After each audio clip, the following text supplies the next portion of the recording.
Buenas noches a todos. Bienvenidos a la Alianza Francesa y al Festival Palabra de Mujer. Quisiera saludar al señor Jean-Jacques Bossou, embajador de Francia en el Perú, y su esposa Pilar Valencia de Bossou, quienes nos honra con su presencia en esta velada.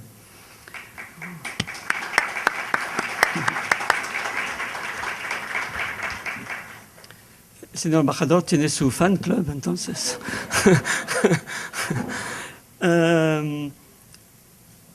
Antes de empezar con la mesa redonda y antes de presentar nuestros invitadas y invitado, porque hay 4 mujeres y un hombre, ¿sí? 2 conmigo, quisiera proponer un aperitivo poético. Cuando tuvimos la idea de lanzar el proyecto de Palabra de Mujer, quisimos incluir una intervención poética. Y en efecto, la palabra poética en América Latina es sumamente femenina. Pienso en Sor Juana, Gabriela Mistral, Delmira Agustini, Alejandra Pizarnik, entre otras. Y por supuesto, pienso en las grandes poetas peruanas, desde Amarías hasta Magda Portal y Blanca Varela. Esta noche tenemos el gusto de tener con nosotros a grandes herederas de esta voz poética, quienes nos deleitarán con unos poemas elegidos especialmente para esta velada. Primero, la señora Rosa María García, por favor, ha publicado varios poemas como Evangelio de Pieles y Serpientes o Sonetos y Malaras con el Frente de Afirmación Hispanista. Es miembro del Consejo Nacional de Mujeres del Perú y del Centro de Escritoras del Perú. Ha sido incluida en varias antologías hispanoamericanas, obtuvo el primer premio internacional en los primeros Juegos Florales del siglo XXI en Montevideo, Uruguay, 2004, los premios internacionales en México, con sonetos a Sor Juana Inés de la Cruz y Mercedes Matamoros, 2008, y es ganadora del premio Vasconcelos en el 2010. También... Sí.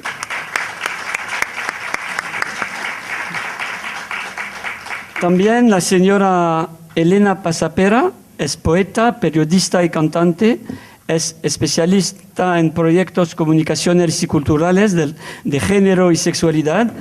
Cuenta a la fecha con un programa radial propio bajo el auspicio del Instituto Peruano de Paternidad Responsable. Su poemario Para Vivir consiguió una mención de honor en el concurso de poesía de mujer escritura celebrado en 2009, que busca nuevos talentos en la literatura femenina peruana que no hayan publicado antes.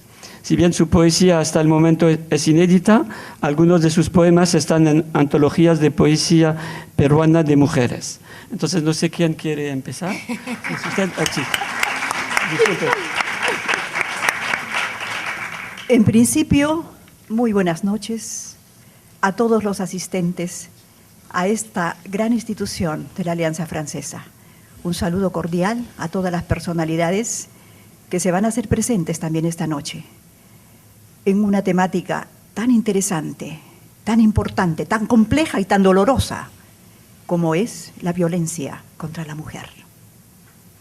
Sabemos que el ser humano es una suma atávica de instintos, de sentimientos, y que a través de la evolución, en cierta medida, ha ido perfeccionándose para ser llamado ser humano.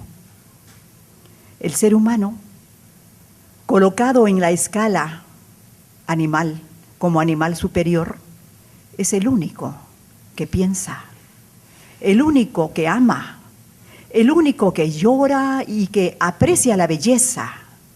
Y lo más grande, la palabra que Dios ha regalado al ser humano. Me complazco inmensamente, como un preámbulo a iniciativa de los ponentes esta noche y con la venia del auditorio, para hablar de poesía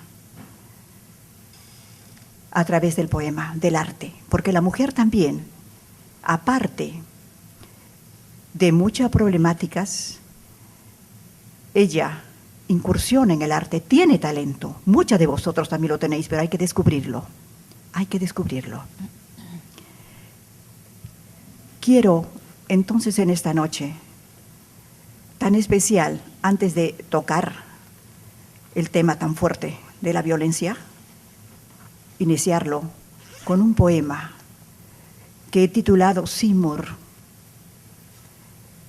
Y cuando hablé de la suma atávica de los instintos, este poema fue inspirado en el Homo sapiens. Alguna vez nosotros somos descendientes de todas esas razas milenarias, de todas esas apariciones a través de los milenios, y somos esa suma. Pero hoy en día, quizá remodelando la conciencia, remodelando nuestro pensamiento, reformulando un nuevo rostro al ser humano, podemos llegar en cierta medida a un camino aproximado a la perfección. No es un recital, lo sé, pero valga esta noche.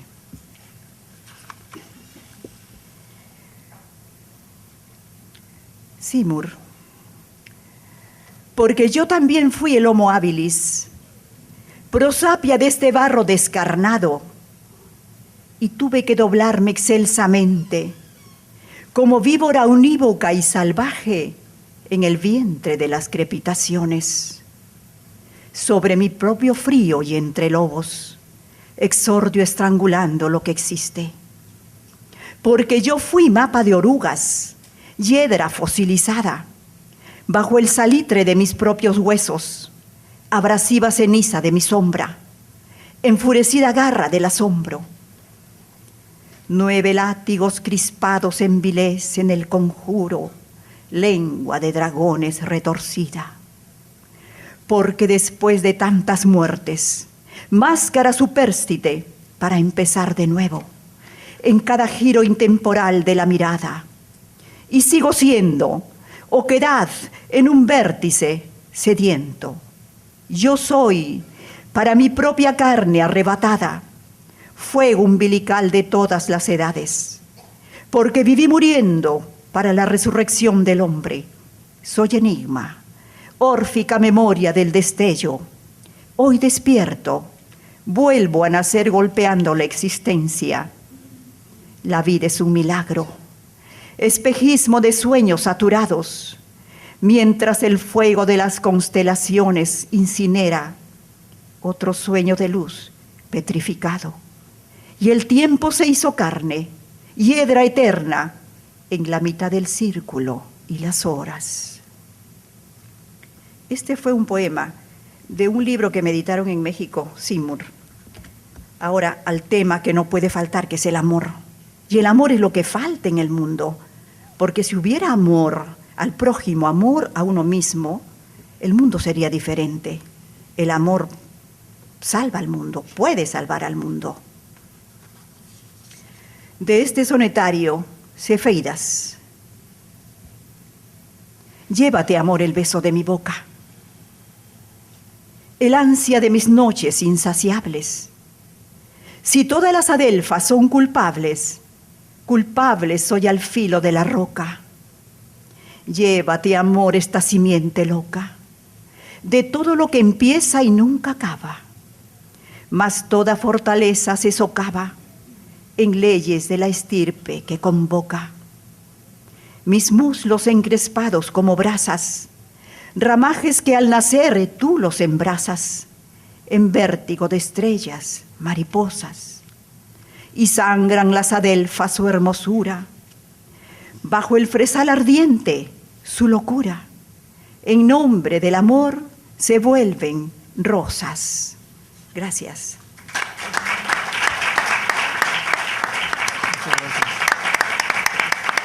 Muchísimas gracias. Gracias a la Alianza Francesa en la persona de su director por esta invitación. Para mí es un honor estar al lado de este caballero y también, por supuesto, de Rosa Marina García. Late el pulso herido del tiempo. Implacable reposa y a tientas se desplaza. Cunde el espacio de mis pobres huesos, los suaviza y los amasa. Oh abril y mayo tibios y helados, tarde serena del reencuentro. ¿Cuántos recuerdos en mi lengua tiemblan? Desfilan uno a uno, son cosacos. Atrás ya no lloran los hijos que quedaron. Mi madre me observa. Huyó la bruma del Calvario. No es sábado de gloria ni domingo de Ramos. Apenas dos mujeres que recuerdan que amaron. Mujeres de mi pueblo. Caminé contigo recostada, ajustando los colores de las rosas, adornando los pálidos rumores del silencio, de locuras y de fiebre sin descanso, huyendo de miradas furtivas, lascivas, rabiosas, inmóviles, atravesando media tierra, tierra entera. Viajé contigo millones de hectáreas en una ruta invisible, universal en el espacio. Te toqué, te olí, huí contigo, atravesé tu mente y tus quimeras. Me metí en tu regazo y mamé de tu llanto en mis enojos. Te admiré en silencio, pasajera, pasajera de la vida y de la muerte. Festejando el fruto con tus piernas. Te amé mestiza y dolorosa. Te vi en camiones, ventanas, por esquinas y entre rejas, en kioscos, corriendo en la vía expresa. Mi piel y tu alondra despertaron para seguir cantando en madrugadas, para seguir moviendo por las noches tu cintura y tus caderas, para seguir soportando redes como una mujer cualquiera. Te vi blanca, me estremece tu color casi lejano, tu pelo de trigo enardecido, que pretenden dejar en las vitrinas de una ciudad plástica, brutal y muerta. Volemos, burlemos la vigilia de los hombres, citémonos en techos viejos, casas nuevas, charlemos mojadas de rocío, festejemos las tardes con aguardiente y velas, recordando a las mujeres de la historia en un sueño sin fin, con la esperanza abierta. Gracias.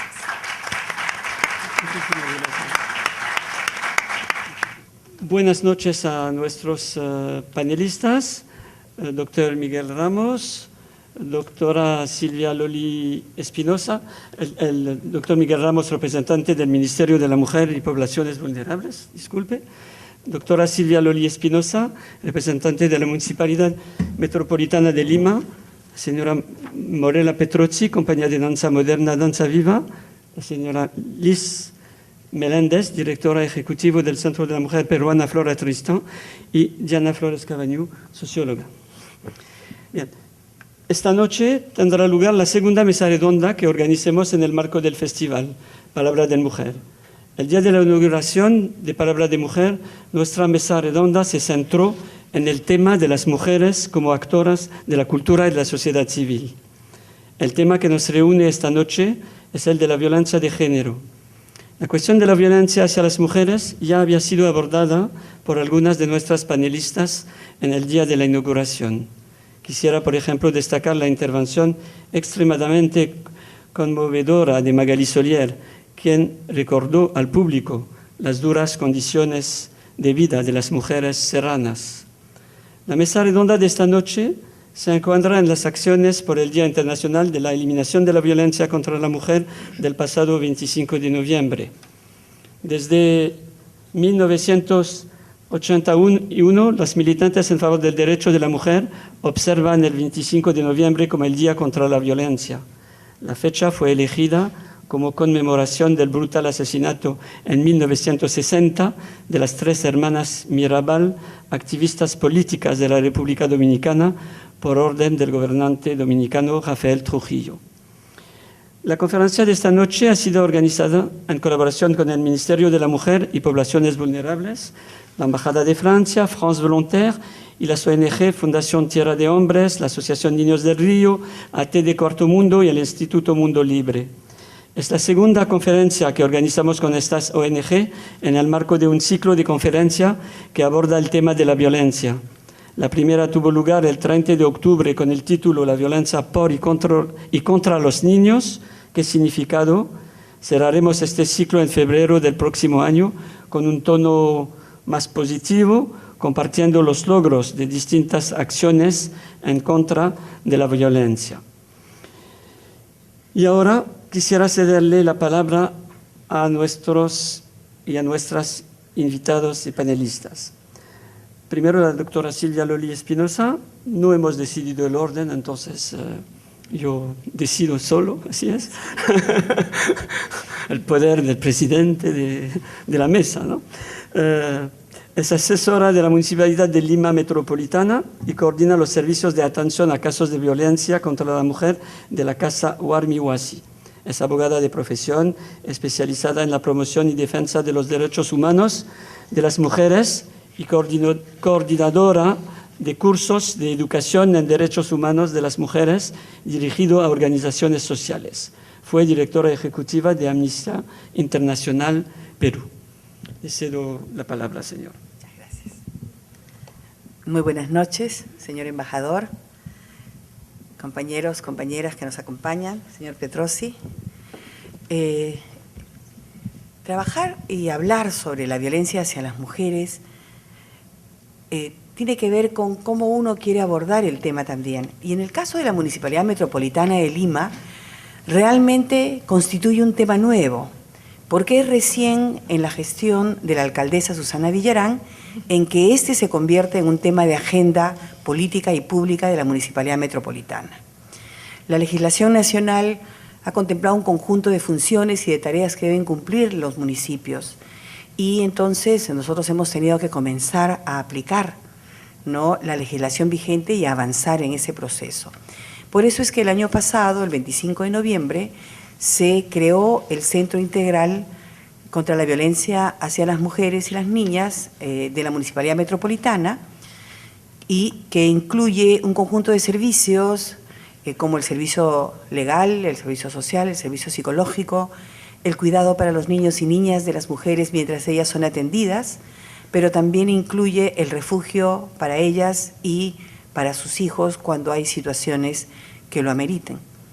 Pero además el servicio está integrado con todos los demás servicios que brinda la municipalidad y en ese sentido es muy importante, y verlo a través de un caso como me sugería el señor Petrosi, que cómo puede operar el cambio y cómo es posible lograr cosas en casos muy concretos, porque la apuesta en estos casos, más allá de la apuesta política, de tener políticas, mecanismos, leyes, etcétera, es cómo conseguimos cambiar la vida de las personas que viven violencia. Hace algún tiempo, justamente para el 8 de marzo, organizamos desde el Programa de Equidad de Género una campaña de salud para mujeres. Hicimos una propaganda con las distintas organizaciones sociales con las que tiene contacto la municipalidad, como el Vaso de Leche, las casas vecinales, etcétera. Y apareció una mujer que llamaremos Dora. Se apareció en el servicio, en uno de los tantos puestos que teníamos, y nos dijo que quería apoyo porque el día anterior se había fugado de la casa. Nos dijo, me han dicho, recibí un volante en el Vaso de Leche, que ustedes ven casos legales, casos de violencia. Yo me escapé anoche de la casa y he dormido en la casa de la presidenta del Comité del Vaso de Leche, que es la única persona con la que yo realmente guardo una relación más estrecha, porque no conozco a nadie. Y ella me ha pedido que a partir de hoy muy temprano saliera de casa porque no quería tener problemas, porque mi marido fácilmente me iba a buscar allí porque era la única persona a la que yo conocía. Entonces, bueno, nos contó el caso. Ella tenía 4 niños, el menor de 2 años, el mayor de 8. Ella venía de la zona rural de Pucallpa, de la selva. El marido la había traído para acá y ella no conocía a nadie acá. Y nunca había tenido oportunidad casi de salir. Se había dedicado a la maternidad de los hijos y como mucho al programa El Vaso de Leche, donde tenía la posibilidad de recibir la leche como recurso, ¿no? Entonces no tenía ninguna red social, no tenía nada. El marido la maltrataba física y psicológicamente, incluso a nivel sexual, y ella no sabía qué hacer, hasta que recibió el papelito y decidió fugarse, y al día siguiente aparecer. Entonces era un día sábado, como a las 3 de la tarde más o menos, y nosotros activamos todo el servicio que teníamos, la refugiamos, y luego iniciamos todo el proceso de su defensa. Y en este caso había una cosa muy importante en ella. La violencia no había logrado mellar la idea de que las cosas podían cambiar y que ella podría hacer cosas distintas. La alojamos en un refugio y a los pocos días ella nos dijo, está bien, yo estoy cómoda en el refugio, pero yo quiero hacer algo más, yo quiero trabajar, yo quiero ver de qué manera me ayudan para salir adelante, ¿no? No quiero estar solo metida en un lugar, ¿no? Y quiero aprender a hacer cosas. Cuando yo estaba en Pucallpa, llegué a trabajar en un restaurante, sé cocinar comida de la selva y por favor necesito un apoyo. Por esas épocas la municipalidad había sacado una convocatoria para contratar, entre varias cosas, un servicio de cocina para uno de los albergues de niños y niñas. Y entonces la apoyamos con el servicio social a reconstruir su currículum y utilizamos contactos privados, hermanos, parientes, etcétera, para lograr conseguir el certificado que necesitaba el trabajo anterior, en fin, y se presentó. Y se presentó, pero había una persona que tenía más experiencia que ella y le llevaba por un punto. Pero nosotros habíamos adjuntado a su currículum el caso que ella estaba viviendo y cuál era su situación. Y fue una cosa muy linda porque no estaba prevista de esa manera, pero el comité de selección decidió darle un puntaje adicional como una acción afirmativa para que la municipalidad la protegiera, no solamente a través del refugio, sino a través de darle la oportunidad de trabajar. Entonces ella entró a trabajar, a los pocos días, cuando cobró el primer sueldo, salió del refugio, pero no salió sola. Salió con otra chica, una jovencita, que había estudiado turismo y que el enamorado también la había tratado de matar y que también estaba como 3 meses allí y ella la animó a buscar un trabajo. Entonces salieron juntas, ¿por qué? Porque esta chica nos llamó unos días antes diciendo que había salido una convocatoria en la empresa de transporte SIVA para Terramosa y que ella se había presentado pero no tenía ninguna carta de recomendación, o sea, nadie que dijera que ella estaba en capacidad para trabajar, entonces solamente tenía los certificados. Nosotros la presentamos desde el programa y garantizamos la calidad de su trabajo diciendo que además le íbamos a apoyar en lo que fuera necesario. Y ella también obtuvo el trabajo y también hay una cosa bien importante. El personal de la Agencia de Recursos Humanos nos llamó y nos dijo que por favor en adelante, cuando tuviéramos casos así, también podíamos recurrir a ellos a pedir apoyo. Las dos salieron juntas, alquilaron un cuartito y bueno, ahora ella, después de algún tiempo, está con los hijos, llevamos los procesos. ¿Pero qué significa esto? Que cuando uno activa un mecanismo, no solamente lo activa para dar orientación, para decir, ya te asesoré, ya llevé tu caso, sino cómo asumes a la persona y desarrollas sus potencialidades y les das la mano para avanzar. Entonces, desde la municipalidad descubrimos entonces que habían muchas rutas que podían seguir las mujeres para salir adelante, sobre todo cuando habían sido afectadas por violencia. Y la municipalidad tiene un conjunto de otros servicios, como los servicios de los hospitales de la solidaridad, que brindan un apoyo inmediato, ¿no? El personal del serenazgo, que puede acompañar con seguridad a la mujer para que pueda retirar sus cosas si es que es necesario que retire, o a veces retirar a los hijos pequeños. Entonces, este es un servicio muy importante para la ciudad, que tiene que ver con cómo se recupera la vida y cómo se apuesta por la vida de las personas y sus derechos. Entonces, siguiendo esa pauta, y ya sé que tengo el tiempo justo, solamente decirles que hemos lanzado este año el programa que se llama Oye Varón, aprende a vivir sin violencia, porque si queremos transformar la vida de las personas, tenemos que hacer un esfuerzo por transformarnos todos. Gracias.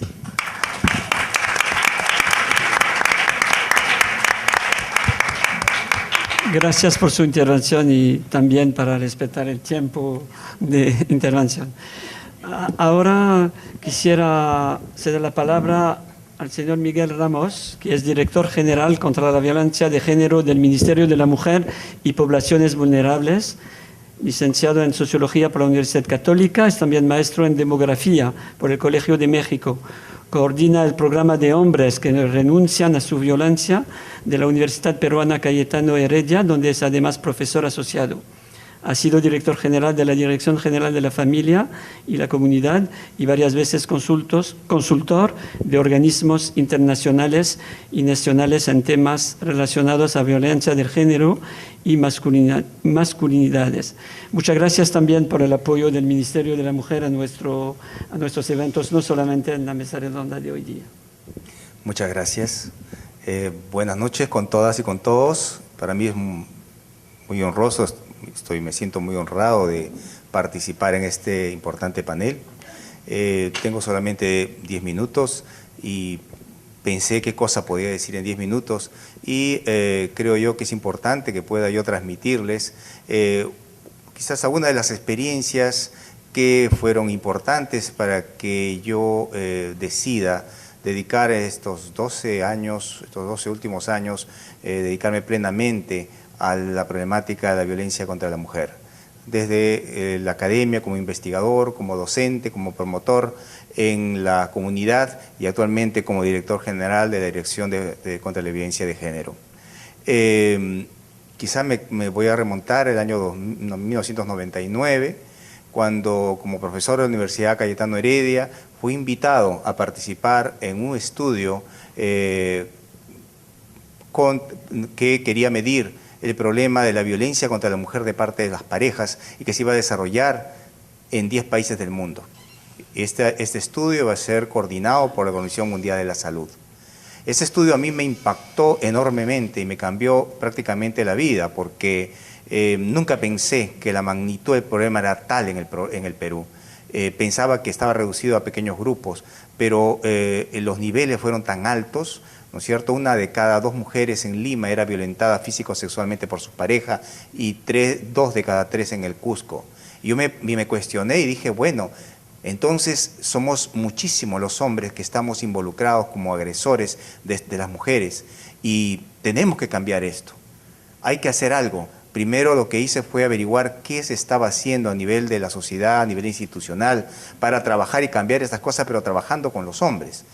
Vi que no había nada. Dije, tengo que plantear alguna propuesta desde la universidad para trabajar en reeducación de hombres agresores. En ese entonces tenía varias amigas, compañeras del movimiento feminista y me decían, Miguel, estás perdiendo tu tiempo. Los hombres adultos ya no cambian. Yo decía, pero eso significa que me tengo que resignar a que toda una generación de hombres adultos y también de mujeres adultas ya estén condenadas al ejercicio de la violencia. Eso significa que una mujer puede tranquilamente salir de una relación violenta y caer fácilmente en otra relación violenta, porque la probabilidad es muy alta.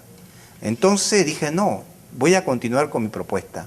Pero dije, pero yo voy a hacer la propuesta y voy a dejar a otros profesionales, porque yo no soy psicólogo, no soy psicoterapeuta, para que pueda trabajar este tipo de programa, de trabajo con hombres.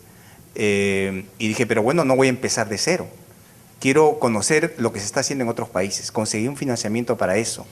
Y en una de las experiencias en la Ciudad de México me impactó enormemente. Era un programa para hombres agresores, que lo dirigía el colectivo de hombres por relaciones igualitarias, CORIAC, donde yo participé durante un buen tiempo dentro de los grupos formados, los talleres de trabajo con hombres agresores. Y ahí me encontré con hombres de todas clases sociales, de todo nivel educativo. Inclusive habían varios profesores de las universidades de México. Pero lo que más me impactó fue quien dirigía como facilitador los grupos, era un hombre común y corriente. Era un hombre que apenas tenía quinto de secundaria, era de origen campesino y que nos decía, yo no les hablo desde los libros. Yo no les hablo de los libros porque si les hablo de los libros me pueden ustedes refutar. Si les hablo de los libros, cualquiera de ustedes podría estar aquí al frente, yo no. Yo les hablo desde mi propia experiencia como hombre. Y empezó a hablarnos.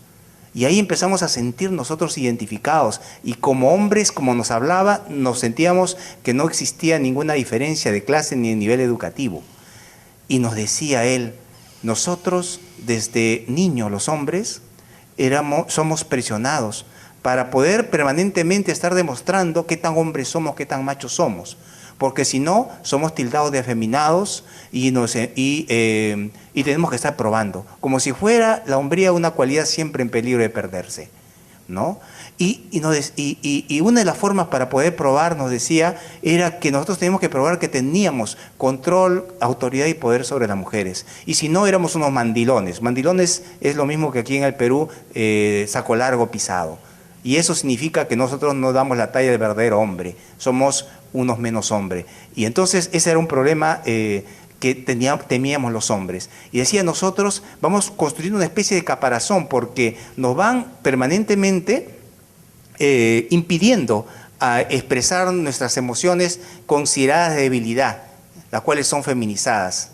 No podemos expresar dolor, no podemos expresar miedo, no podemos expresar mucha ternura, porque inmediatamente somos atacados de afeminados o de homosexuales. Entonces vamos a construir una caparazón para protegernos y eso impide que nos veamos hacia adentro. Ya no reconocemos nuestras propias emociones. Somos insensibles con nosotros mismos y eso nos impide ser sensibles con las otras personas.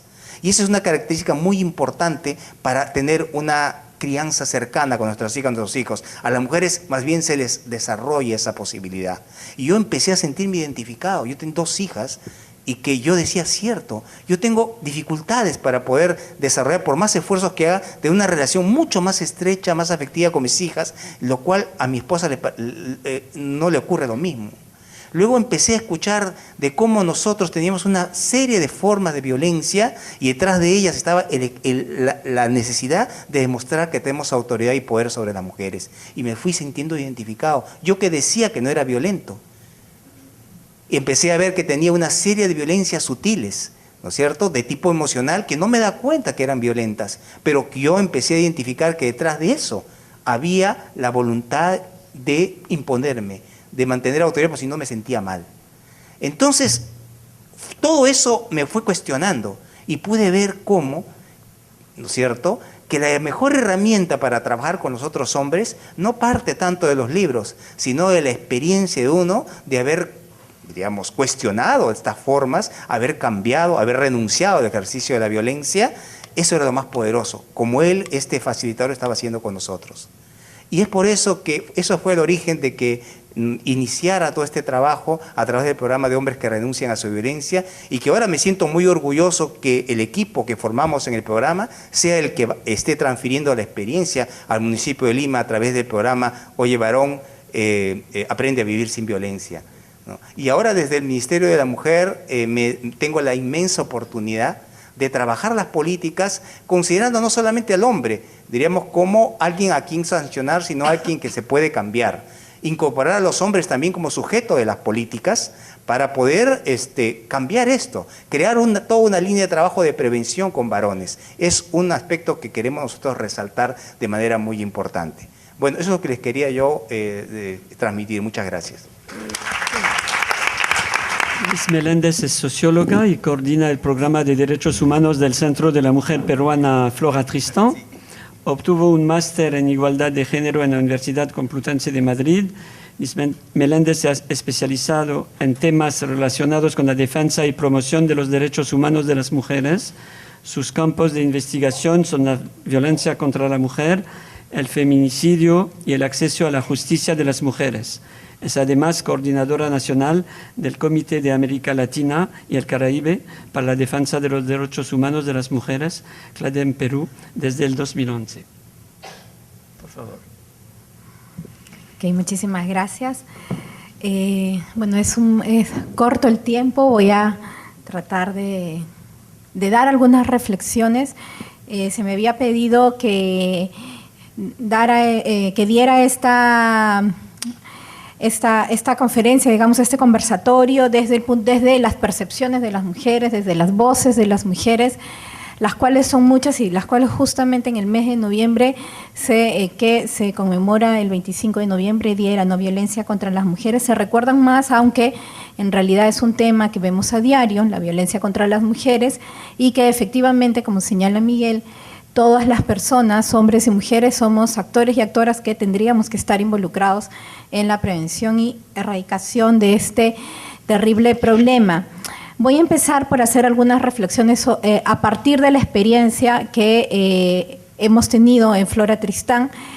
Es una organización feminista que hace más de 33 años trabaja por los derechos de las mujeres en el Perú, y desde donde tenemos una reflexión muy importante que es acerca de la igualdad y si realmente consideramos que hemos alcanzado la igualdad, ¿no? Hay en momentos cuando de repente nos acercamos a personas, algunas personas, y personalmente lo he vivido, me han señalado de que sí, efectivamente, que por qué estamos haciendo tanta lucha, que por qué seguimos trabajando estos temas, que por qué seguimos hablando de los derechos de las mujeres, si ya los derechos de las mujeres se encuentran garantizados por un conjunto de normas, un conjunto de leyes en nuestro país y en realidad en el mundo.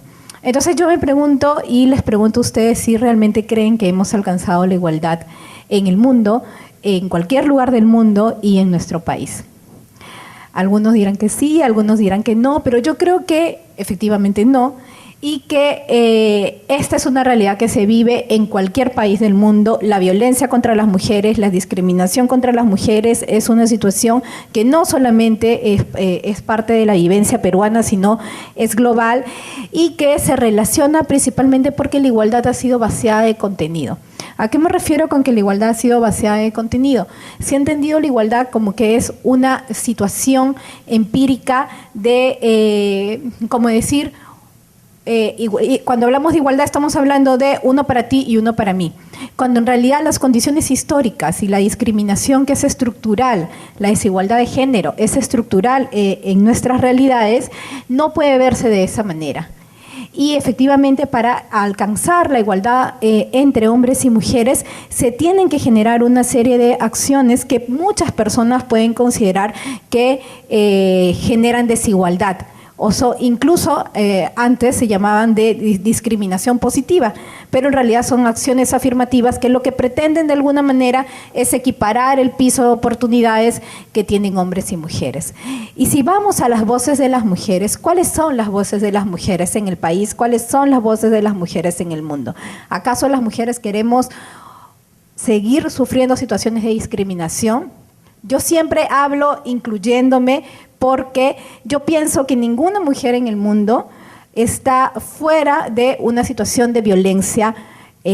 A todas las mujeres en el mundo, mejor dicho, han atravesado alguna situación de violencia en sus vidas. Algunas dirán que no, algunas dirán que sí, pero yo las llamo cuando converso con las mujeres a que reflexionen sobre sus vidas y a que reflexionen sobre las experiencias que han vivido, no necesariamente una violencia extrema como puede ser una violación sexual o una violencia física de parte de la pareja o de parte de algún otro agresor, sino simplemente a las violencias cotidianas que vivimos en las calles las mujeres, a esa diferencia que tenemos las mujeres en enfrentar la ciudad, a esa diferencia que tenemos las mujeres en enfrentar la calle, a esa diferencia que tenemos las mujeres en enfrentar la noche, en enfrentar los taxis. Esas evidencias nos demuestran de que realmente la igualdad no ha sido alcanzada y de que efectivamente hay una posición diferente de los hombres y de las mujeres en el mundo, lo cual es sumamente injusta.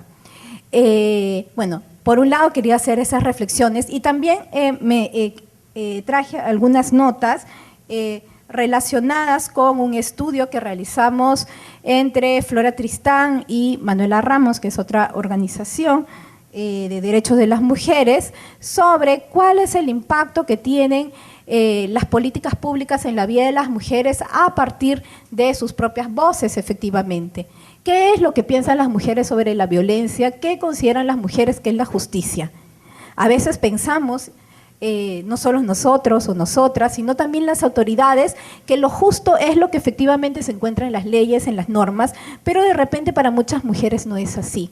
Y lo que encontramos específicamente en esta investigación es que efectivamente en las concepciones de las mujeres, en las percepciones de las mujeres hay una concepción mixta, una concepción que está plagada de muchas contradicciones y que de repente ahora que se las menciones van a poder entenderlas.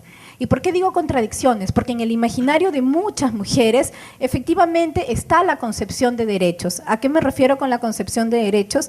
A aquellas ideas y nociones sobre la igualdad, que efectivamente la igualdad es un derecho, y en una encuesta que se hizo como parte de esta investigación, al preguntar a las mujeres en el Perú sobre cuál es el principal derecho que tenemos las mujeres mencionaban el derecho a la igualdad, es decir, la noción de igualdad se encuentra fuertemente asentada en el imaginario de las personas, pero cuán asentada se encuentra realmente en las prácticas cotidianas de las personas.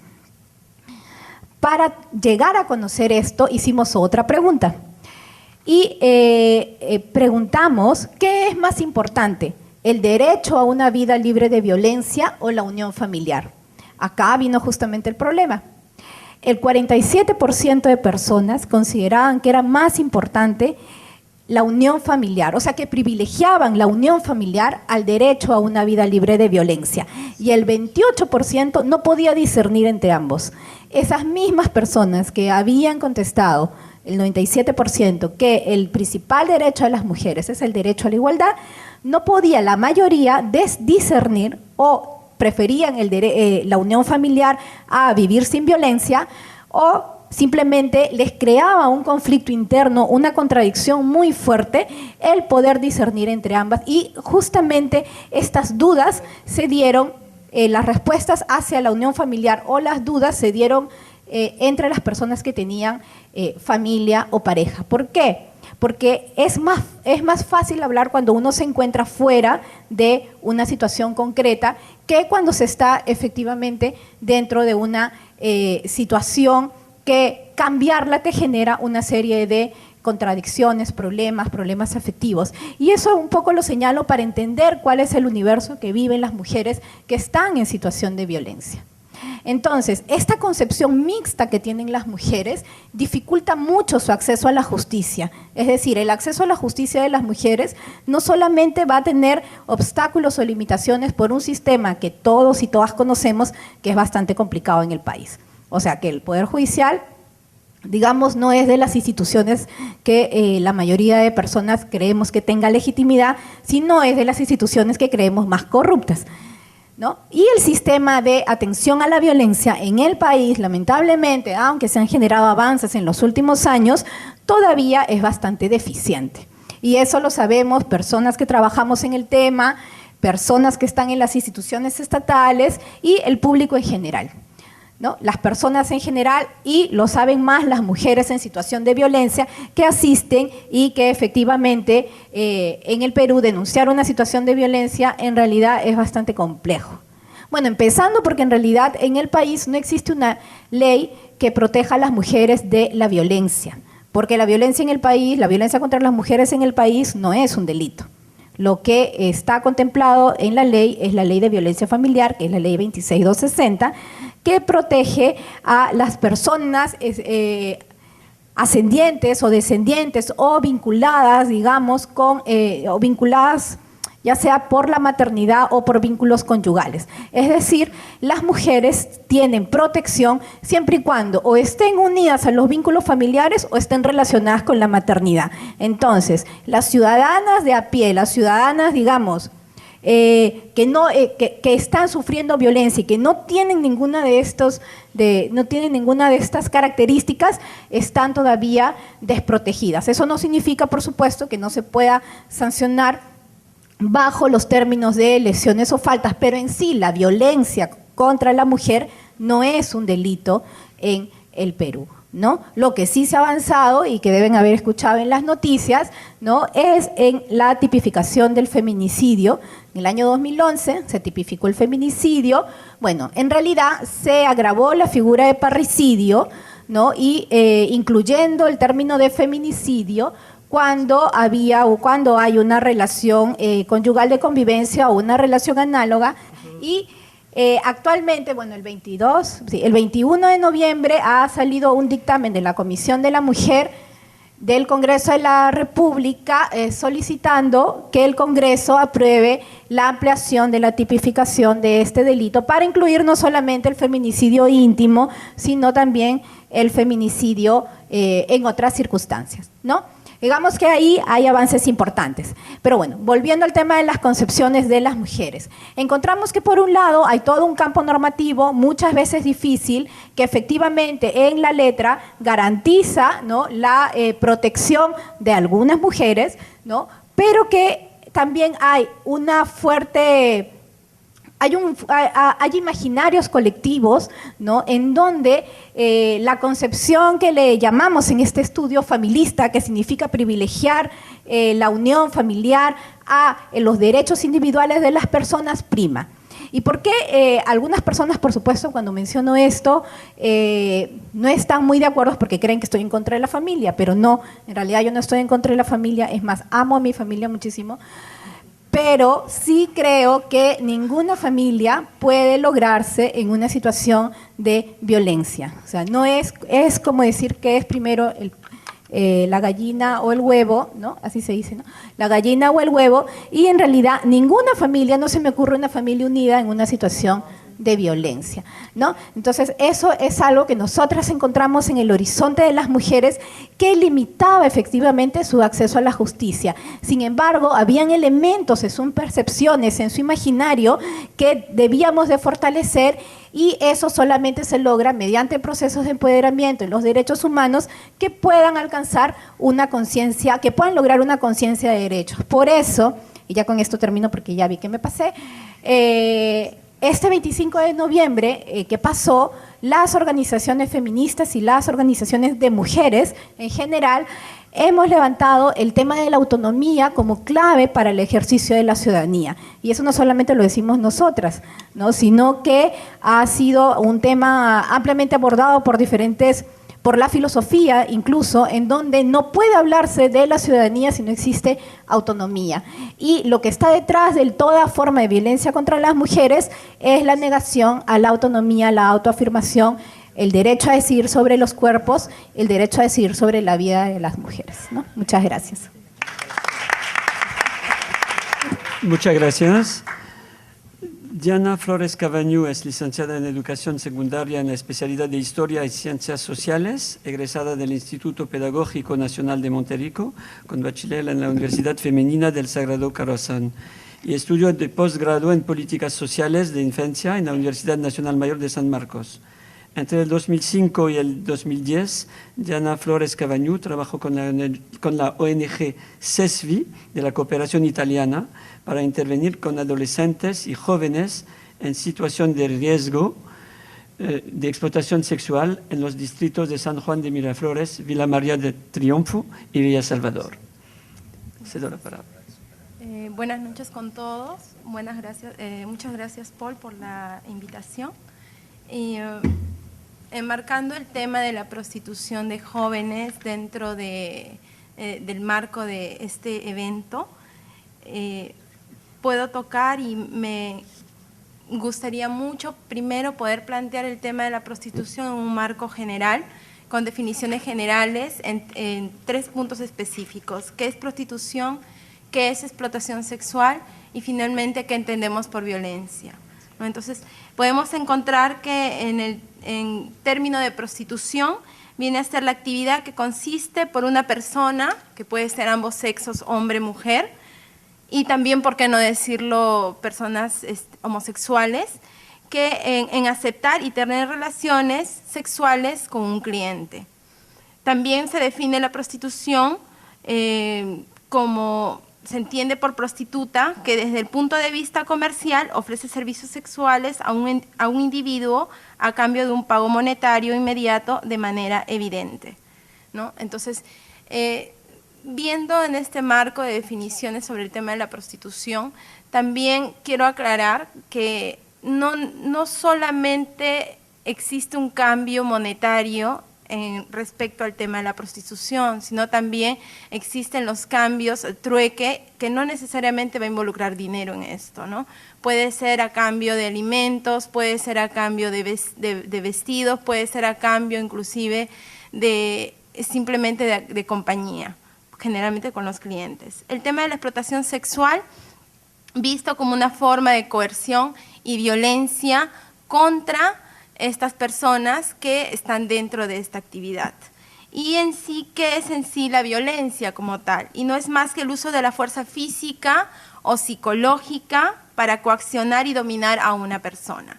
Entonces, en esto podemos encontrar que existen 2 tipos de violencia. Está la violencia activa y se encuentra la violencia simbólica. La violencia activa vista como la agresión física en sí, y la violencia simbólica vista como tal, que tiene que ver más con la agresión verbal, la agresión moral, la agresión a la persona en sí, pero desde la parte más emotiva.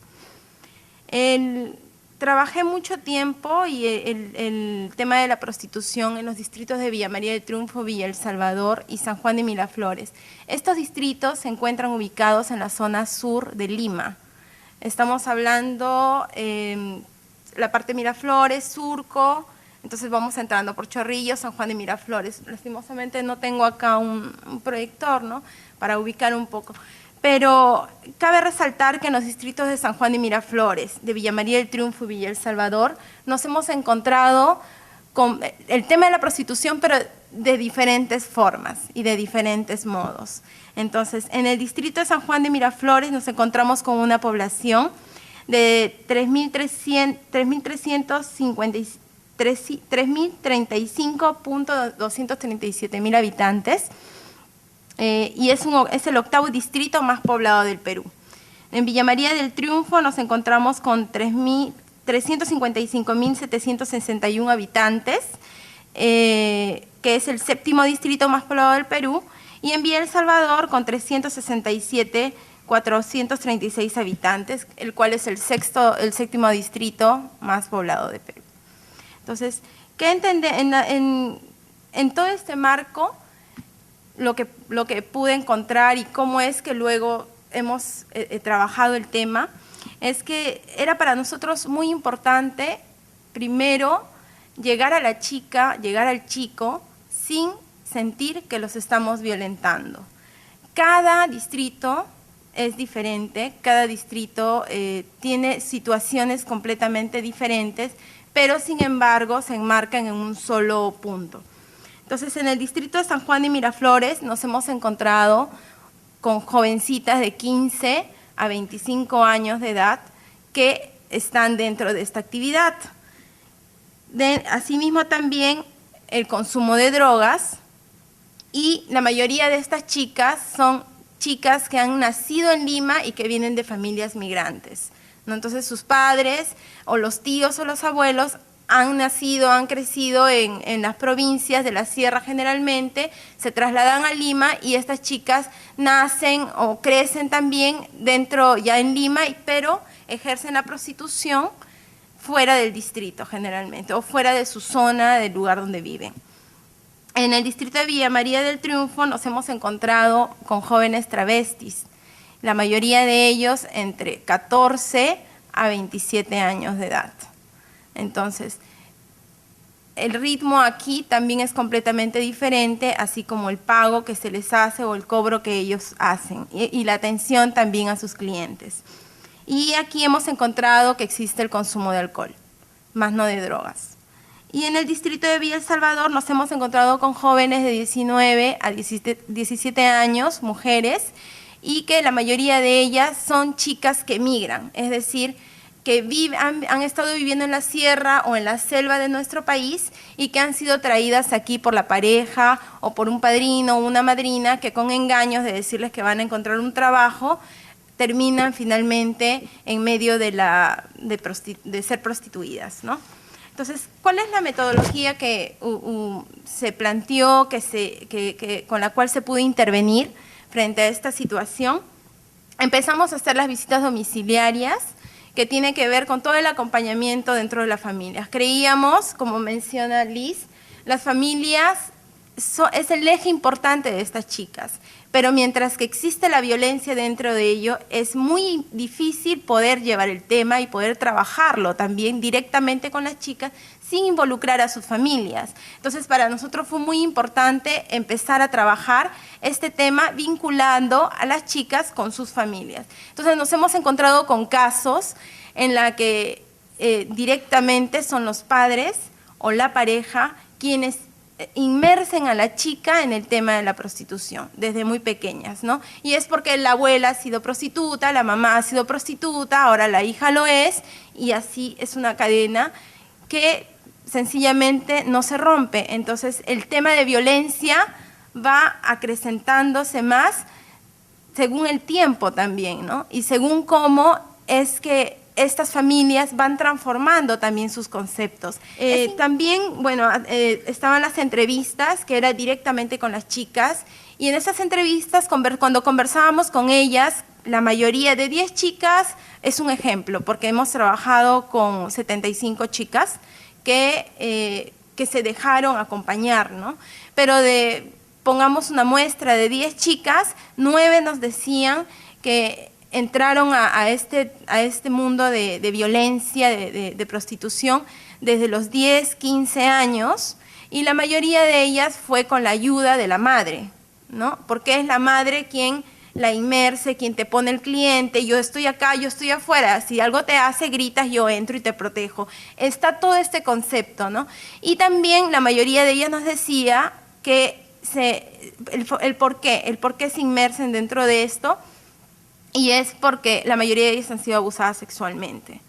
Entonces, cuando no existe un soporte familiar frente a esta situación y dentro de la familia existe violencia, es muy difícil el poder después ponerse en el lugar de la chica y al mismo tiempo poder ayudarla a ella a poder manejar sus propias emociones. Son más vulnerables de que puedan ser captadas por personas externas, por amigas que ya están involucradas en el tema de la prostitución, o también por la misma familia, los padres, la pareja, o el padrino, los abuelos, que prácticamente las van introduciendo en este mundo, y básicamente es por la necesidad de pagar el teléfono, que no hay agua, que la luz, y la mayoría de ellas tienen de 3 a 5 niños pequeños y de diferentes padres. Entonces es mucho más difícil el poder pretender que ellas quieran salir de este contexto de una manera forzada. Es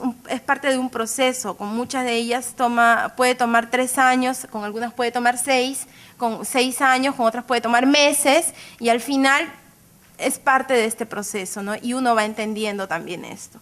Y estaban los recorridos de noche, que involucraba ir al lugar donde ellas estaban, sentarte con ellas, conversar con ellas, decirle cómo estás, cómo te sientes. La mayoría de ellas eran al inicio muy a la defensiva, estaban muy a la defensiva porque nos mencionaban que había muchas instituciones, y eso es un punto que lo toco dentro de unos minutos, instituciones, ONGs, que las utilizaban para poder sacar información y estas puedan salir en medios de comunicación.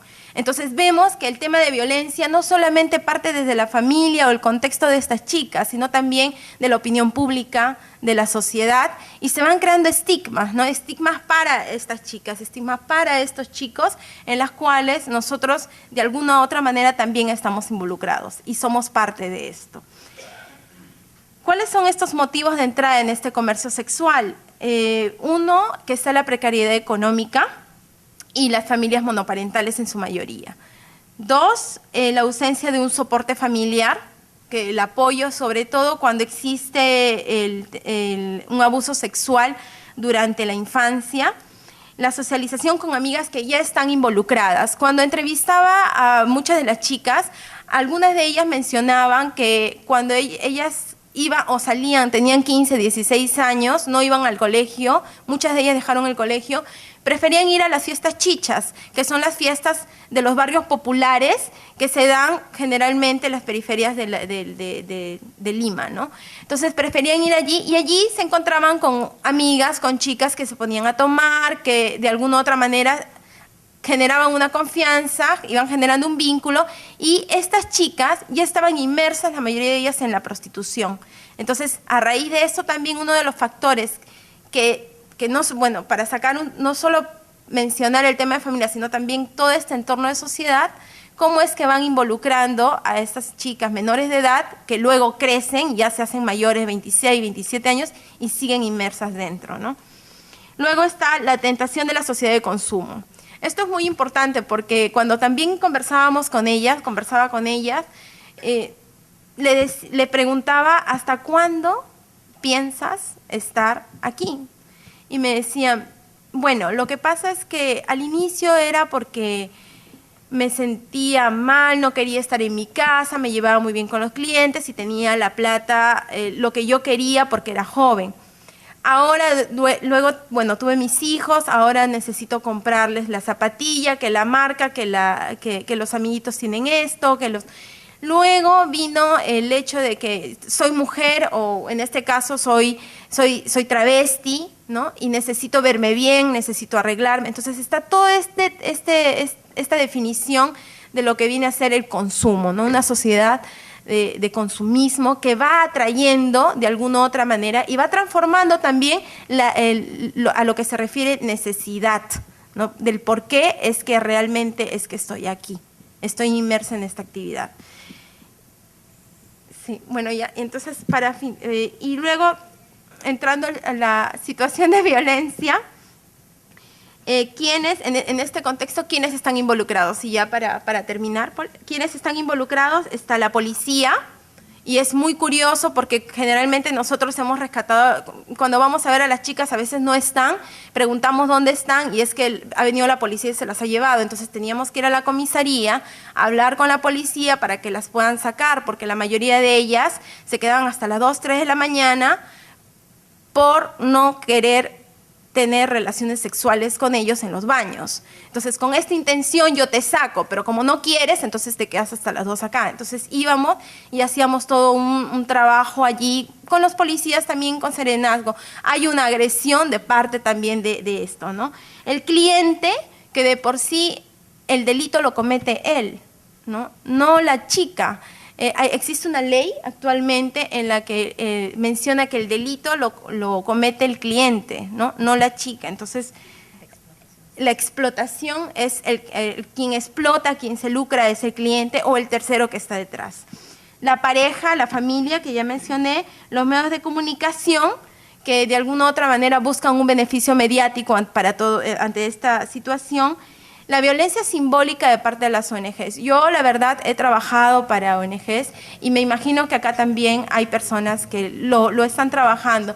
Pero cuando hablo de violencia simbólica me refiero al hecho de cómo entras a estas chicas, ¿no? Cómo tocas el tema, cómo la abarcas. Es allí donde hay que tener mucho cuidado, porque el hecho de presionarlas, el hecho de decir tienes que salir de acá sin respetar la historia que hay detrás, de alguna u otra manera también, sin querer, estamos violentando su situación, su historia y su contexto, ¿no? Y el tema de la estigmatización. Si bien es cierto, la prostituta está vista como la mujer mala, como la mujer perversa, la inmoral, la mujer indecente, entonces en contraparte surge la mujer buena, la mujer moral, la mujer de su casa, ¿no? Entonces son estigmas que vamos creando la sociedad y que de alguna u otra manera, poco a poco, a través del tiempo y con la ayuda de los medios de comunicación, esto se va haciendo más fuerte, ¿no?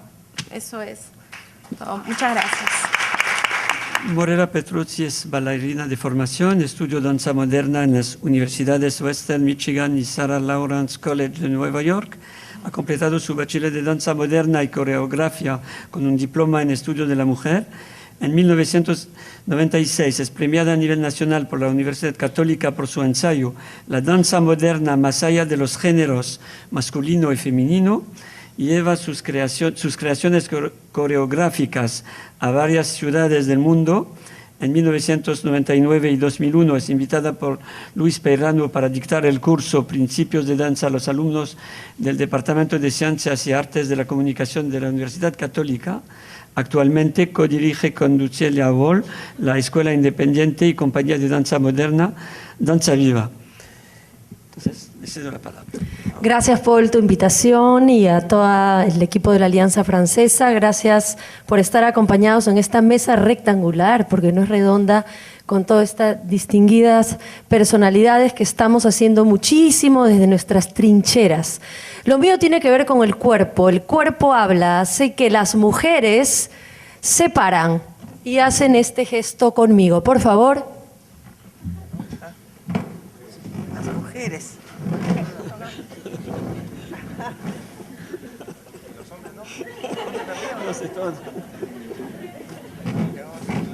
No se muevan, los hombres se paran y se unen a nosotros.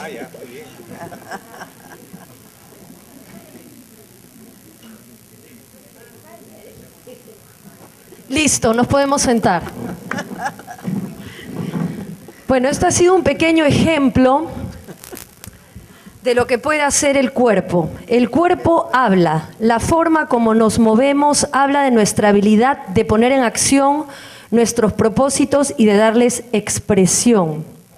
La feminista alemana Marianne Wex ha fotodocumentado a cientos de hombres y mujeres de todas las edades en movimientos cotidianos típicamente masculinos y femeninos, revelando una acentuada oposición del lenguaje corporal, y concluyó: en general, las características de las posturas que toman las mujeres son de piernas juntas, pies juntos, paralelos, apuntando hacia adentro, los brazos pegados al cuerpo. Pareciera que a la mujer se tratara de encoger y hacerse más pequeña y delgada para ocupar menos espacio. Pasa todo lo contrario. Vamos a chequear todos nosotros cómo estamos sentados con las posturas que asume el hombre. Sus posturas son de piernas separadas, pies apuntando hacia afuera, los brazos separados del cuerpo. El hombre usa más espacio. En general, usa mucho más espacio que la mujer. Esto es el inicio del ensayo que mencionó Paul, el cual ganó a nivel nacional, premiado por el Departamento de Ciencias Sociales de la Universidad Católica. Eso fue hace bastante tiempo. Me pregunto si las cosas han cambiado. Hay muchas cosas de qué hablar. Estoy feliz de la invitación porque une dos pasiones muy grandes en mi vida. Muchos de ustedes me conocen únicamente por la danza, pero mi otra pasión es la mujer. Y la tremenda manera en que ha sido tratada a través de los años y que muy poco ha cambiado, como lo han dicho mis compañeros esta noche. Vamos a terminar con mi exposición con un video que vamos a pasar, que es muy cortito, de casi 5 minutos, por lo tanto me tocan a mí solo 4. Solo 5, ¿no? 5 más 5, 10. A través de los años y de mi vida, no todas mis danzas, pero la gran mayoría de ellas han juntado de alguna manera el tema de la mujer, la temática de la mujer, la problemática de la mujer y la danza. Pero quise ser mucho más contundente. Pareciera que la danza contemporánea es bastante abstracta y poco literal, porque no intento contar la trágica historia de la mujer en una sociedad falocéntrica. Por lo tanto, podemos leer libros o simplemente abrir el periódico en la sección policial. Pero dije, no, en este último espectáculo, que es Saber, tienen ojos y no ven que no ven, que fue el que vio Paul hace unos meses en la Plazuela de las Artes y que estrené en este mismo espacio en el año 2009, trata de mostrar mi ideología con respecto a la situación de la mujer de una manera más clara. Puse a la danza de un segundo plano, ¿no es cierto?, para plagarla de imágenes que muestren en escenografía, utilería y props algo mucho más contundente y claro para el público. El detonante para la creación de esta obra fue la noticia que recorrió el mundo, gracias a Liz, que lo recalcó, porque decía, me muero, mi experiencia es más universal que únicamente peruana. Fue la noticia que recorrió el mundo hace pocos años sobre el caso Fritzl y el apodado monstruo de Amstetten, ¿recuerdan? El caso de la joven austríaca Elisabeth Fritzl, que permaneció encerrada en un sótano durante 24 años por iniciativa de su padre, el electricista de 64 años, Joseph Fritzl.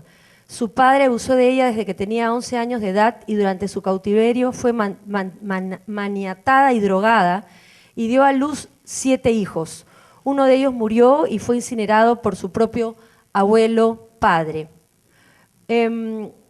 Si bien la danza contemporánea no debe de contar una historia, como les decía hace un ratito literalmente, los hechos o las experiencias me sirven a mí como coreógrafa, como puntos de partida para desarrollar y crear un mundo paralelo, por unos cuantos minutos, por una hora o por varios días, depende del corte del montaje. Un espectáculo con nombre y vida propia, en este caso, Saber, tienen ojos y no ven que no ven. ¿Cuántos minutos han pasado? Si alguien me puede decir. Trabajo con el tiempo, con el cuerpo en el tiempo y en el espacio. Tengo un poquito más. Quería hablarles un poquito de cuál fue el proceso creativo. Decidí no convocar a bailarinas, yo trabajo con la compañía independiente Danza Viva, sino darle la prioridad a feministas, a mujeres que se consideraran feministas independientemente o de diferentes agrupaciones o ONGs. Y es así que llegaron a mi taller de danza alrededor de 30 mujeres feministas no bailarinas. Trabajamos alrededor de 3 meses con diferentes ensayos, exploraciones, búsquedas corporales e intelectuales, de lectura, de experiencias. Y para la fecha del estreno, ¿quedaron cuántas, crees, Liz? 9. Por eso yo estoy feliz de estar aquí, gracias Paul, el de poder aunarnos como agrupaciones y tal vez hacer algo especial en un futuro próximo. En vez de estar tan sesudamente trabajando desde nuestras propias trincheras, podríamos unirnos, ya que yo creo que el arte hace mucho más que los políticos muchas veces. Bueno, entre las tareas y trabajos de exploración constaron de movimiento gestual y corporal, breves lecturas de ensayos, poesía, literatura en general por mujeres nacionales y extranjeras, compartir experiencias de, entre comillas, lo más radical que has hecho para cambiar la situación de la mujer, compartir tus sueños, nuestros sueños de furia, compartir experiencias como mujeres violentadas, si fuera el caso, y la creación de 129 preguntas indiscretas. ¿Por qué nos violan? ¿Por qué existe la pornografía? ¿Por qué los hombres no cierran las piernas cuando se sientan? ¿O por qué alguna vez te han llamado puta? La creación del alfabeto de la rebelión de los objetos de la cocina y de la casa. Por ejemplo, A, aspiradora, B, batidora, C, cocina, Ch, charola, D, detergente, E, escoba, F, franela. Gracias, supuestamente tenía que ser algo cómico. Durante la obra, estas mujeres se desvelan, se sacan el velo de los ojos. Cito la autora y filósofa francesa Hélène Cixous, disculpen mi francés. La miopía era su falta, su lazo, su velo natal imperceptible. Cosa extraña, ella veía que no veía, pero no veía bien. Cada día había rechazo, pero ¿quién pudiera decir de dónde provenía el rechazo? ¿Quién rechazaba? ¿Era el mundo o ella? Ella pertenecía a esa raza oscura, subrepticia que desamparada pasa frente al gran lienzo del mundo, todo el día en postura de confesión. No veo el nombre de la calle, no veo el rostro, no veo la puerta, no veo venir y soy yo quien no ve lo que debería de ver. Tenía ojos y era ciega. Que bajen ese video, yo creo que ya es hora de todo lo que he hablado brevemente, lo podemos ver condensado en una expresión escénica de armonía estética, artística y de protesta. Gracias por su tiempo.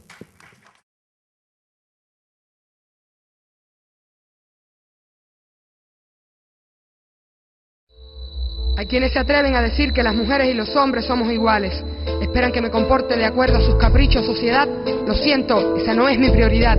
No la es. No la es. Violencia engendra violencia. Si la tienen en su mesa cada día, nunca van a alcanzar sabiduría. Se alimentan su cuerpo y sus neuronas con productos de la muerte y del abuso. No pregunten por qué el cruce se puso como se puso al final. ¿Cuál? Diferencia esencial. Da derecho al ser humano a maltratar o asesinar a cualquier animal y hasta su propia hermana o hermano. Sigue chupando sangre, sigue comiendo hueso. Todo es violencia y por eso hay tanta peste y desgracias en la tierra. Yo, Pelusa, te reafirmo, el canibalismo es origen de la guerra. Cerca de esos ataques no queremos estar, pero si nos vienen para arriba. Cuando lucha libre, hip hop, si se pone full el punto, ¿qué hago yo?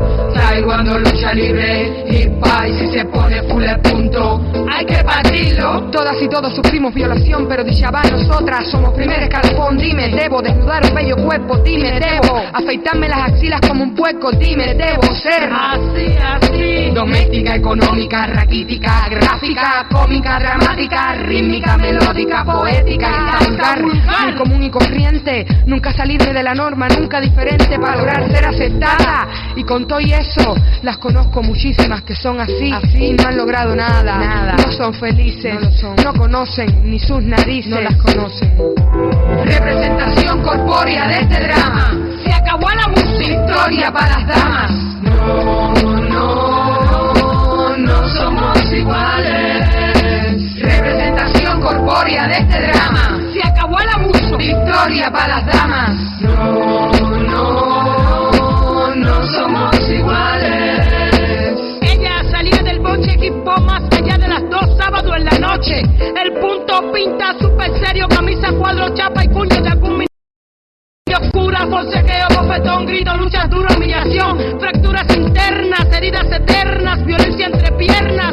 Mucha gente jodida nos quiere joder, cualquierita en el suelo puede morder. La violencia no siempre es visible y se puede tocar, otras veces es recóndita o subliminal. Violencia al tacto, a los sentidos, a mis orejas que tantas y tantas mentiras han oído. Macho cultura, fuerza bruta, yo curvatura. La violación puede ocurrir en una cama, en un carro, puede ser un desconocido o el maridito querido, pero también en el aire que respiro, la historia que me han dado. Despierta, esto no es caramelo de menta. La violación es mucho más que una experiencia personal. Y si no entiendes lo que digo, échate para un lado y déjame actuar. Tengo fe y sé que en algún momento esto va a cambiar. Será en este siglo o en el otro. Mientras tanto las crudas formando foco, alimentando tu alma, engrandeciendo tu vida, sacándote de los tines y hacer echándote esta súper que real pila.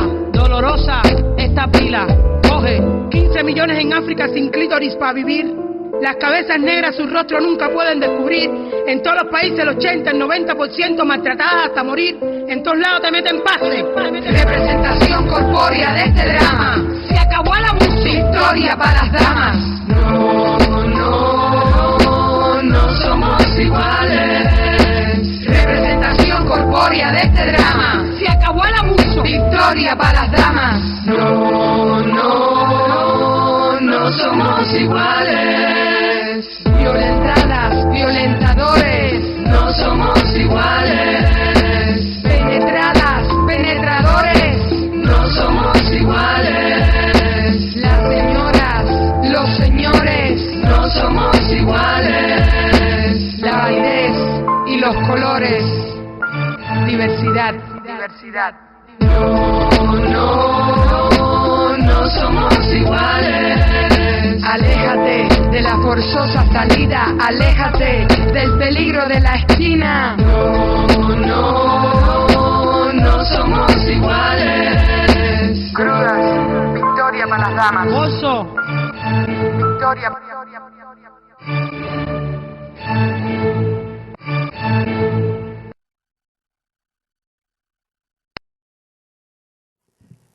Creo que ustedes tienen preguntas o intervenciones sobre este panel un poco largo.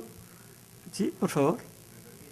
En relación a la malnutrición que se ha demostrado que cada día empeora en Perú, y no por falta de dinero, sino porque cada día se come peor, la malnutrición y la pésima salud mental. Si mejoramos la nutrición y comemos menos comida chatarra y consumimos más vitamina E, omega 3 y zinc, por ejemplo, que el peruano no consume, vamos a tener mayor cognición, mejor memoria, mejor salud mental y vamos a hacer menos, el hombre le va a pegar menos a la mujer. Sí, bueno, yo no voy a entrar en poder analizar, no soy nutricionista, no soy médico, pero sí tengo la certeza, la seguridad, que el problema fundamentalmente de la violencia es un problema de patrones culturales tan arraigados, ¿no es cierto?, que están en la base del ejercicio de la violencia. O sea, los hombres ejercemos violencia contra las mujeres porque hay todo un proceso institucional y de socialización que trata de adaptarse a esa institucionalidad que plantea que los hombres, por ser hombres, tenemos autoridad y poder y control sobre las mujeres. hay una falsa creencia de que existe superioridad, supuesta superioridad de hombres sobre mujeres. Ese es el tema central y hay que trabajar fundamentalmente sobre eso. Ya hombres muy nutridos, poco nutridos, de distintas clases sociales, de distintos niveles educativos. La violencia atraviesa todos los sectores socioeconómicos y todos los niveles nutritivos de la población. Bueno, efectivamente, la salud de las personas es un tema bastante importante, ¿verdad? En la vida de todo, en la vida del país es importante preocuparnos por la salud de las personas. Sin embargo, efectivamente, muchas veces se quieren poner como ciertas fachadas para ocultar que realmente la violencia contra las mujeres es un problema que necesita transformaciones culturales, es un problema de imaginarios culturales, es un problema de roles, como ya lo dijo Miguel, es un problema que amerita no solamente normativas, no solamente leyes, efectivamente, como usted señala, sino principalmente estrategias de prevención sostenibles que puedan contribuir a que las mujeres sean situadas como sujetas de derechos. Yo tengo una pregunta tal vez muy simple, pero esta es: ¿los niños son educados por la madre directamente? Esa es una pregunta que siempre nos hacemos. ¿Por qué razón, siendo una mujer la que educamos a nuestros hijos, por qué razón existe ese machismo tan terrible? Quisiera saber la respuesta. Siendo las mujeres las que educamos a los hijos, ¿por qué existe todavía ese machismo y esa violencia contra la mujer? Sí, gracias por la pregunta. En realidad es una pregunta que surge muchísimo, ¿no? Y que me parece interesante poder abordarla porque no siempre hay el espacio para poder hacerlo. Y cuando realmente el machismo no es un problema de hombres, es un problema social. El machismo es la expresión de un sistema patriarcal, de un sistema de organización patriarcal, ¿no? De una sociedad organizada de forma patriarcal, tiene su expresión el machismo, que impacta no solamente en las actitudes y comportamientos de hombres, sino en actitudes y comportamientos también de las mujeres. Por eso es que es tan importante erradicarlo. Sin embargo, yo no estoy de acuerdo con cuando, y siempre no me enojo, pero sí me llamo la atención cuando las mujeres, las mujeres y hombres culpamos también a las mujeres de justamente reproducir el machismo, porque con esto estamos recayendo nosotras en considerar de que el rol de la crianza le corresponde solamente a las mujeres, cuando en realidad el rol de la crianza, si aspiramos a una sociedad igualitaria, le corresponde a hombres y mujeres. Entonces, no es que las mujeres críen hombres machistas, es que hombres y mujeres estamos reproduciendo estereotipos de género que impactan sobre la crianza de niños y niñas. Los hombres dentro de este contexto machista a veces tomamos actitudes muy comodonas, ¿no es cierto? Muchos hombres dicen, bueno, mi esposa es la que cría a mis hijos y le transmite esto, pero los hombres estamos dentro de los que mantienen esta cultura machista muy atentos. Si todo funciona como yo espero, yo no me meto, ¿no es cierto? En la medida que yo veo que mi esposa se sale, diríamos, de esa línea, diríamos, machista, yo voy a intervenir. El otro día una señora me decía, mire, por ejemplo, el otro día yo empecé a abrazarle a mi hijo, a darle acaricias y todo, y mi marido inmediatamente intervino. Deja de mariconear a mi hijo. Inmediatamente interviene el hombre. Pero si todo funciona como él espera, el hombre no interviene. Entonces no es un problema de solamente la crianza de las mujeres. Los hombres estamos muy atentos que las cosas funcionen como nosotros esperamos. Muy buenas noches. Yo creo que voy a hacer un comentario y una pregunta al mismo tiempo dirigido básicamente a Morela Petrosi y al representante del Ministerio de la Mujer. Yo pienso que uno de los errores que ha surgido es el sistema educativo que no ha trabajado el mundo interno de los seres humanos. La falta de igualdad se genera porque no nos vemos como almas que venimos de una misma fuente, donde más allá de un aspecto físico somos seres espirituales. Es por eso que el arte, que es una forma revolucionaria de transformar las mentes y las conciencias de los seres humanos, es un medio realmente revolucionario y fantástico para volver a todo ser humano, ya sea mujer como hombre, en seres pacíficos. En ese sentido, ¿cuáles son los roles, cuáles son las tareas que están haciendo desde el Estado y desde el mundo de las artes para enfatizar más el proceso de la educación no formal, que trabaja en el ser interno y no viéndonos como seres que tenemos un género? Porque cuando nosotros decimos somos hombre y mujer, ya estamos haciendo un proceso de discriminación y marginación entre nosotros solo por las formas físicas como nos vemos. Pero si nosotros nos vemos como seres humanos que son almas, más allá de un aspecto corpóreo, vamos a ver un mundo diferente, porque no vemos ni juzgamos a la gente por sus aspectos, sino por su mundo interior.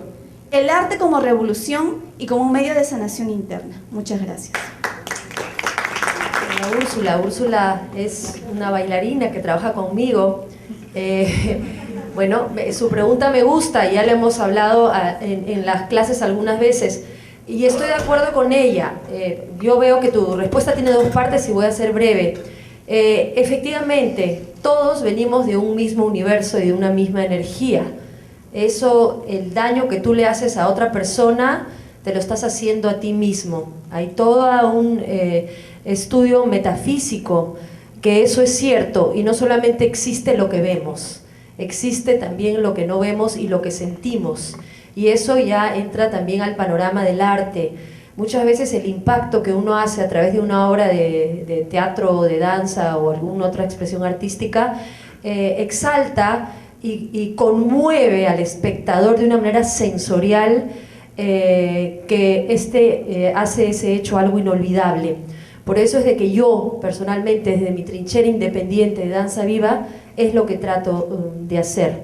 Si el Estado alguna vez me propone algo, o alguna institución privada, o cualquiera que fuera, yo encantada de hacerlo, porque es a lo que me he dedicado en los últimos 30 años. Yo de acuerdo. Yo creo que por encima de todo somos seres humanos. Yo creo que en este caso, yo hablando como hombre, que los hombres tenemos mucho por recuperar de nuestra humanidad, que desde niños nos ha sido realmente reprimida. Creemos que somos diferentes, pero sobre las diferencias no puede erigirse desigualdades sociales como es hasta ahora, por el hecho de ser hombres o ser mujeres, por tener características sexuales distintas. Sobre eso se erigen realmente desigualdades en detrimento de las mujeres. Y creo también, como usted lo ha dicho, que el arte es un instrumento fabuloso para trabajar, diríamos, cambios desde lo más íntimo, porque el problema de la violencia no es un problema simplemente cognitivo. Nosotros formamos prácticamente ser enraizado, y gran parte de las violencias emergen desde el inconsciente. Y el arte tiene un papel importante, porque frente a un discurso directo podemos nosotros poner nuestras resistencias, pero frente al arte, frente a la música, frente a la danza, nos abrimos totalmente y es mucho más fácil transformar. Si bien es cierto, yo no trabajo directamente con expresiones artísticas, pero sí trabajo a través de dinámicas muy participativas y muy vivenciales con los hombres, y a través de eso logro justamente sacar desde el inconsciente muchos aspectos que están detrás del ejercicio de la violencia. Entonces, totalmente de acuerdo con lo que usted está planteando. Una pregunta que me estaba dando vueltas en la cabeza era lo siguiente: en una sociedad en la que nosotros vivimos y en el mundo entero, ¿cómo podemos, cada uno desde su punto de vista, ver el tema del machismo y el feminismo, si desde niños nos dicen, yo me considero católico, no practicante, pero católico, Dios creó al hombre y de la costilla nació la mujer? Desde ahí eso. Y también con el tema de los sacerdotes, solamente los hombres, más no las mujeres. Entonces, ¿cómo vemos nosotros, todos nosotros, ese punto de vista o ese tema, ¿no? Quisiera que por favor me podrían... Lo interesante es que siempre nos cuentan solamente la última parte, y es que construyeron a la mujer de la costilla de Adán. Nadie nos dice que hubo un hombre y una mujer hechos de barro, solo que ella se llamó Lilith y era demasiado libre para lo que se esperaba. Entonces tuvieron que ponerla a un costado y crear a Eva, ¿no? Pero Pero todos estos son estereotipos que se han ido afianzando durante siglos. Y no la Iglesia ha jugado un rol, y recordemos que en el caso del Perú, la legislación peruana sobre familia, el primer Código Civil peruano, ya en la independencia, en 1851, decía que a las relaciones familiares se aplicaban las normas del Concilio de Trento. Es decir, las normas religiosas se aplicaban a la formación y a la disolución del matrimonio. Y además a todo lo que era la relación varón-mujer. Por eso es que se decía que el varón era el jefe, el varón era el líder, el varón administraba los bienes, el varón ponía el apellido, ¿no? Y la mujer le debía fidelidad y obediencia. Entonces se crean estructuras familiares que son totalmente jerarquizadas y que por lo tanto no solamente instalan diferencias, sino también diferencias de poder, ¿no? Y esta diferencia de poder muy signada porque quien manda tiene un rol de control, ¿no? Y de violencia. Nosotros vemos las estadísticas del INEI y dicen que el 60% de las mujeres dice que ha sido víctima de control en algún momento de su vida, y cuando la relación se quiebra, el 80%. Entonces, estos estereotipos se han ido instalando por la ley, por las costumbres, las prácticas sociales. También la biología en algún momento aportó, ¿no? La filosofía. Nosotros encontramos pues a Hegel, por ejemplo, diciendo que Dios nos libre de que la mujer llegue al poder, ¿no? Porque eso va a ser un desastre, ¿no? Entonces, cosas como esas, o Kant, ¿no? O las cosas que escribía sobre las cualidades divinas, ¿no? Y las cualidades morales, en fin, que era lo que tenía valor, y las mujeres obviamente no teníamos los mismos valores que los valores. Entonces hay construcciones que vienen de largo, y esta deconstrucción que se tiene que hacer para plantear relaciones realmente igualitarias es un proceso complejo, no es un proceso fácil. Por eso la erradicación de la violencia tampoco es un proceso fácil, y en nuestro país la tarea de erradicarla es una tarea muy reciente, ¿no? Colocada en la agenda pública hacia los años 83, 84, y realmente a nivel legal las primeras cosas del año 93. Entonces, y bueno, la norma que permitía el matrimonio del violador con la violada desapareció el año 97. Entonces estamos realmente con un nivel de atraso. Si vemos la historia, no hemos dado ni un pestañeo para avanzar. Entonces los retos son retos importantes, y más allá de las pautas de conducta y de relación, todos sabemos que tenemos libertad y tenemos capacidad volitiva, y creo que eso es parte de las cosas que también se promueven en la Iglesia, ¿no? Buenas noches. Recuerdo una exposición que vi en la Fundación Telefónica, que era muy pequeña, pero que hablaba de la violencia en la calle, sobre los piropos, ¿no? Que a veces yo casi no tengo ganas de salir de mi casa porque sé que me van a molestar demasiado, ¿no? Y a veces cuando te pones una falda o te pones algo un poquito apretado, o a veces ni tanto, ¿no? Es constante. Y yo veo, o sea, cantidad de hombres y mayores, un poco más, ¿no? Que por ejemplo cuando me saludan y yo les digo, sí, señor, ¿lo conozco? Y se molesta todavía de que uno le conteste. Y entonces yo digo, pucha, ¿y entonces ahora qué hago? No salgo a la calle, no contesto, porque a veces, bueno, disculpen, ¿no? Pero mando a la mierda y se molestan.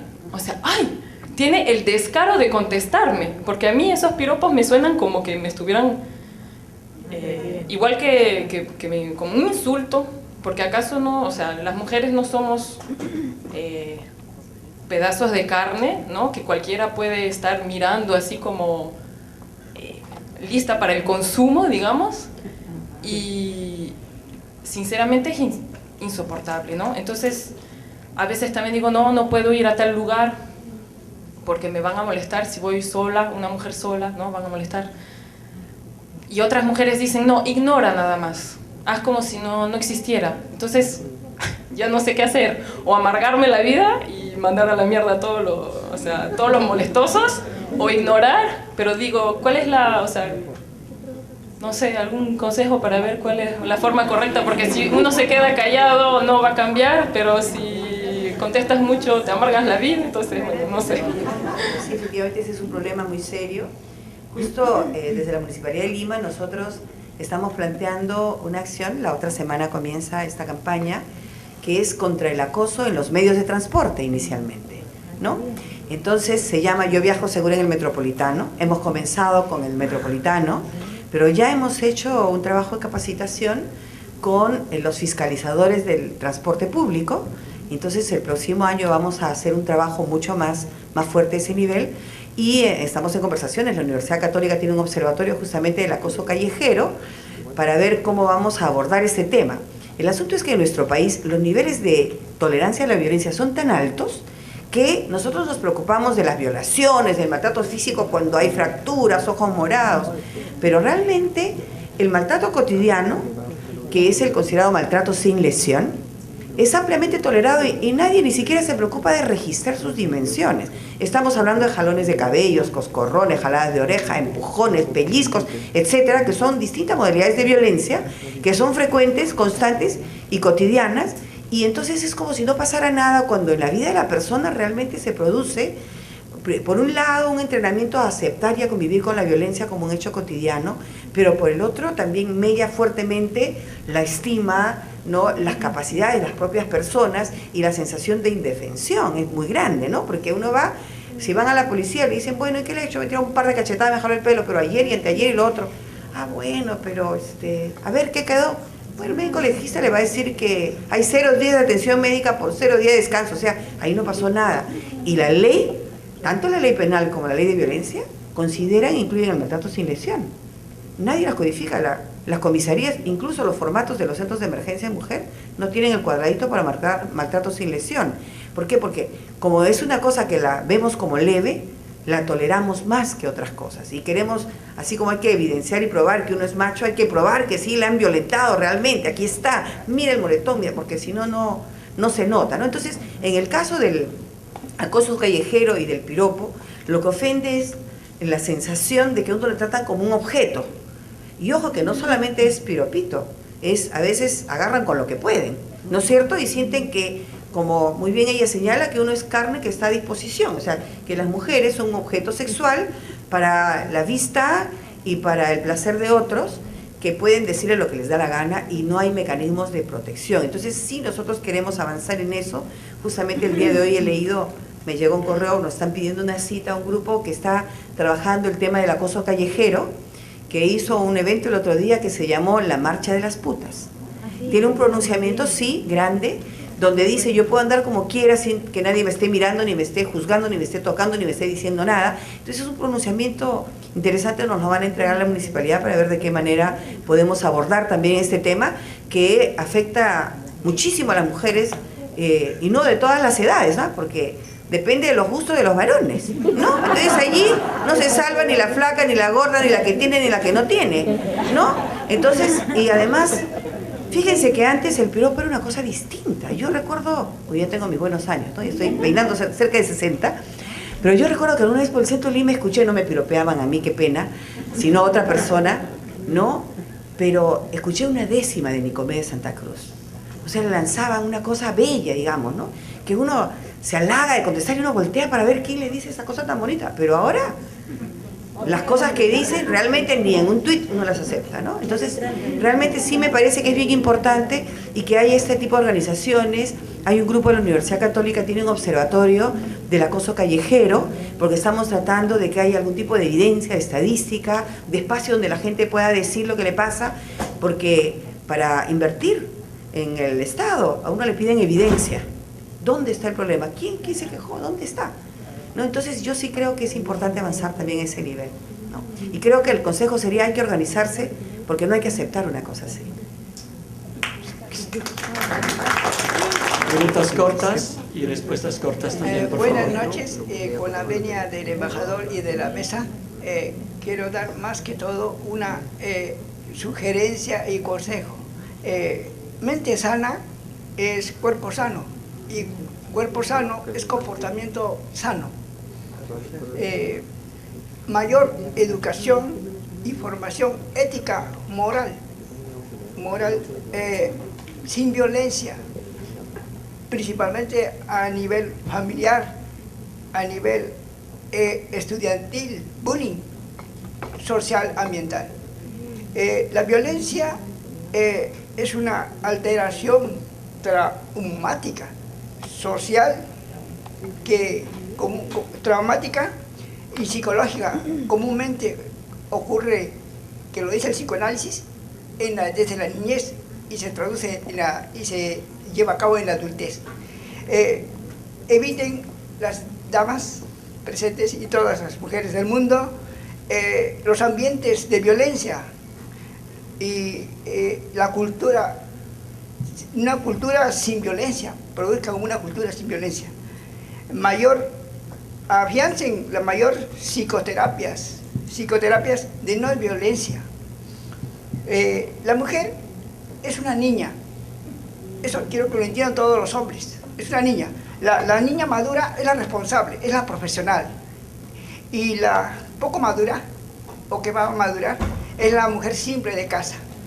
Es grave que todavía en el Perú las personas sigamos pensando que somos complementos de alguien, ¿no? Tenemos derecho a ser lo que somos sin necesidad de ser complemento de nadie. Y también es bueno que luchemos porque las calles sean nuestras a toda hora del día. Tuve la suerte de estar en la avenida Colmena cuando pasó todo el movimiento de que no somos putas, y me parece muy bueno lo que está avanzando la municipalidad con lo que es el derecho de las niñas y la visibilización de las niñas, ¿no? Me preocupa mucho, porque yo presido actualmente la Comisión de Niños y Adolescentes del Colegio de Abogados. Me preocupa cómo, por ejemplo, el Código del Niño y Adolescente ha borrado todo lo que son los artículos sobre niñas, los ha borrado solamente para poner niños y adolescentes, ¿no? Creo que es una muestra más de cómo en lo cotidiano nosotros no estamos generando espacios importantes para vivir ahora y para adelante, ¿no? Me gustaría saber, doctor Ramos, los resultados, ¿no? Del trabajo de la violencia de reeducación de algunos varones, si es que hubieron resultados, y me gustaría saber, para la participante de este extremo, ¿no? Quería decirle que efectivamente muchas veces las mujeres entregan a las hijas para que se prostituyan, ¿no? Pero también, respecto de la señorita, el problema está en que tenemos una familia monoparental hace muchísimos años, y también tenemos pues mucha gente que no participa de lo que son las obligaciones parentos-familiares, ¿no? Entonces, si es que el padre estuviera allí, el padre sería el que le entregara a la chica para que se prostituya, porque no tendría otra solución. El problema está que todo el sistema aporta a que la mujer siga siendo utilizada como una cosa, ¿no? Entonces, ¿no? Gracias. Bueno, complementando a tu comentario, efectivamente es así. Cuando hablamos de familias monoparentales es lo que viene a suceder. Si no fuera la madre, vendría a ser el padre, y si no es el padre, viene a ser el abuelo, el padrino, quien esté a cargo, en este caso, de esta adolescente. Pero también sucede el hecho, dentro de las familias, el rol de las parejas, ¿no? Que en función a esto es que muchas parejas se ven involucradas también en están involucradas e inmersas dentro del tema de la prostitución y la violencia en contra de las mujeres. Entonces es un poco complementando, efectivamente es así, es así. Si hablamos de familias monoparentales, que es lo que había mencionado en su momento. Sí, solamente para responder a la doctora respecto al programa de reeducación. En realidad nosotros tuvimos la posibilidad de solamente una promoción que terminamos el programa, porque el programa es mínimo de 1 año, porque nadie tiene la varita mágica de cambiar en 2 meses o un mes, y con un proceso que tiene 30, 40 años de aprendizaje y socialización. Y la mayoría de esos hombres que terminaron el programa ahorita son facilitadores del programa, ¿no es cierto? Pero sí hay mucha deserción. A pesar de eso, nosotros hicimos una sistematización para ver la situación de esos hombres que habían desertado. Ciertamente todos ellos hablaron de que había un efecto, depende de la cantidad de tiempo que estuvieron, y aspectos inclusive hasta mínimos, decir que habían cambiado las relaciones, por ejemplo, con sus hijos, con sus hijas, que habían pagado la violencia física o mantenido la violencia emocional. Habían distintos efectos dependiendo de la cantidad de tiempo que estaba. Ahora va a haber muchas más condiciones en el municipio de Lima, que se va a transferir la experiencia. Hay financiamiento del Fondo Fiduciario de Naciones Unidas que permite, diríamos, desarrollar plenamente esa estrategia, y vamos a evaluar, se va a evaluar esa experiencia. Gracias. Un último comentario de Liz Meléndez. Sí, solo una cosita chiquita porque ya bastante tarde. No quería, me llamó mucho la atención el comentario del colega que mencionó no entendí muy bien a qué se refería, pero hizo esta como paradoja entre machismo y feminismo, ¿no? Y entonces, bueno, no sé si quiso, digamos, compararlos, el machismo versus el feminismo, pero igual voy a dar, digamos, una respuesta porque me llama a mí como feminista, ¿no? No podemos poner en un mismo espacio, en un mismo lugar, el machismo y el feminismo, ¿no? El feminismo no es lo contrario al feminismo, no es, ¿cómo se dice? Ay, se me fue la palabra. No es una analogía, sino que antagonismo. Quiero decir que no lo podemos equiparar, ahorita se me fue la palabra, pero porque el feminismo es un movimiento social, ¿no? Que es el único movimiento social en el mundo que ha generado grandes cambios y ha aportado a la democracia sin siquiera levantar un arma, ¿no?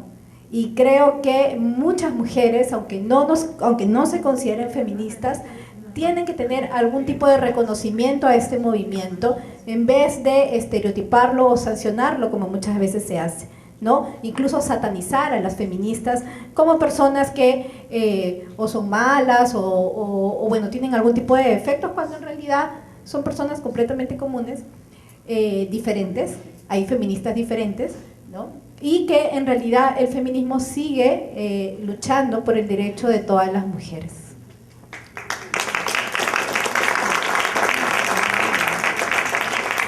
Quisiera agradecer a todos y todas las panelistas y al público también. Buenas noches.